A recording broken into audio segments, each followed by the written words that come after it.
Hepatitis akut yang belum diketahui penyebabnya. Dinas Kesehatan Kabupaten Sidoarjo menyatakan 3 pasien yang teridentifikasi mengidap penyakit kuning bukan termasuk hepatitis akut. Sementara itu, seluruh fasilitas kesehatan diwajibkan mengikuti surat edaran Kemenkes untuk mengalokasikan tes hepatitis sebagai upaya tracing untuk hepatitis akut. 3 pasien di Sidoarjo diduga terinfeksi hepatitis akut.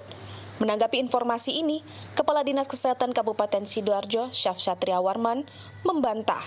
Menurutnya, 3 pasien tersebut 1 terdiagnosa dermatitis dan 2 lainnya hepatitis tipe C. Meski demikian, berdasarkan surat edaran Kementerian Kesehatan, seluruh fasilitas kesehatan di Sidoarjo yakni 26 puskesmas, 1 rumah sakit umum dan 6 rumah sakit swasta siap siaga.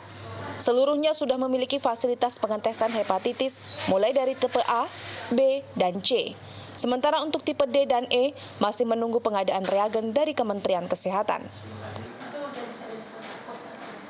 Sebenarnya di Sidoarjo ya boleh dibilang tidak ada kasus hepatitis akut itu. Tapi namun demikian kondisi-kondisi hepatitis yang diduga baik itu C, A ataupun B tetap harus kita lakukan tracing untuk menanggulangi secara epidemiologinya gitu.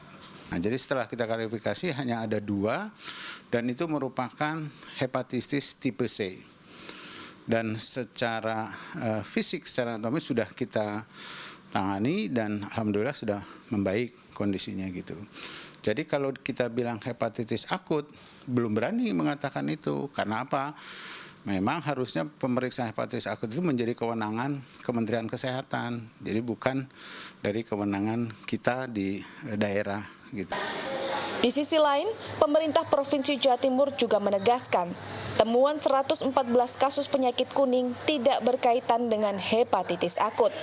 Kepala Dinas Kesehatan Provinsi Jawa Timur, Erwin Astatriono menegaskan data tersebut didapat dari pemeriksaan rutin yang diinput dalam sistem kewaspadaan dini dan respon. Jadi setiap kali ada pasien yang icterus, jaundice kuning, diklik dan itu nggak melihat usia. Nah setelah kita klarifikasi kan itu data mulai Januari, Februari, Maret, April, Mei.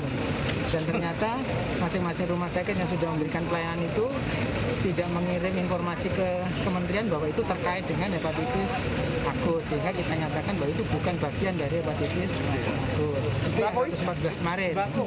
Yang di lab yang terdata di Kementerian Kesehatan baru 1 yang dari Tulungagung. Oke, ini berapa lama Pak kira-kira nanti hasil yang bisa keluar? Masalahnya adalah regennya masih diupayakan oleh Kemenkes.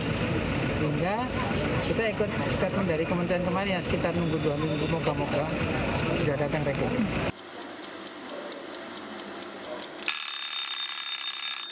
Setiap ada temuan kasus kuning, fasilitas kesehatan memang wajib melaporkan. Namun dari sisi identifikasi, hanya ada 1 kasus yang masih dalam pemeriksaan sampel di Kemenkes RI.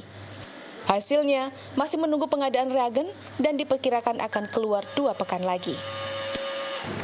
Surat edaran Kementerian Kesehatan 10 Mei memerintahkan seluruh fasilitas kesehatan di Indonesia yang mampu melakukan pengetesan hepatitis A hingga E yang alokasi programnya selama ini untuk kelompok rentan seperti ibu hamil, HIV/AIDS dan narkoba diperintahkan untuk melakukan pengetesan sebagai upaya tracing dan juga pengendalian hepatitis akut.